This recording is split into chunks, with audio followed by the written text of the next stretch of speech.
که زه وایم چې زما تبه ده نو تاسو به وایئ چې I have temperature.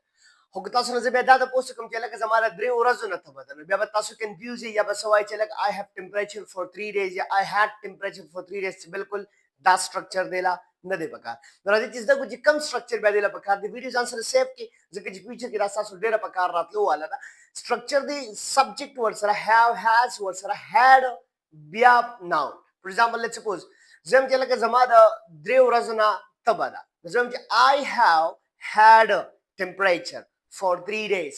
د 3 ورځو نه مې تبه ده. مطلب کله چې تاسو د یو څیز چې هغه تا سره اوس هم وي خو تا وایي چې لکه د کوم وخت نه را سره دی، مطلب کوم وخت کې چې تا اغوستی هغه ټایم دې منشن کو او هغه څیز تا سره اوس هم شته، بیا به دا سټرکچر فالو کوي چې سبجیکټ هیز هاو ورسره had ورسره ناون. فور ایگزامپل لیټس سپوز چې لکه ما سره د شپږو کالو نه موبایل دی، زه وایم چې I have had mobile for 6 years. د شپږو کالو نه دی، مطلب ما هغه ټایم کوم چې کله چې مې هغسې هغه منشن کو او دا څیز را سره اوس هم شته. که یو څیز تاسو سره اوس وي نو I have، که د سره و نو I had، خو که د سره و اغوستی دی اوس هم شته نو بیا به I have had استعمالوي دا سټرکچر. ویډیو سره سیف کړئ، ملګرو سره شیر کړئ، لایک بټن پې هم ووهئ او چې کوم ټاپک کې تاسو پرابلم وي هغه راته ولیکئ چې په هغې ته ویډیو هم جوړه کړم او په دې سټرکچر یو سنټنس جوړ کړئ چې کوم څیز تا سره د کوم وخت نه دی.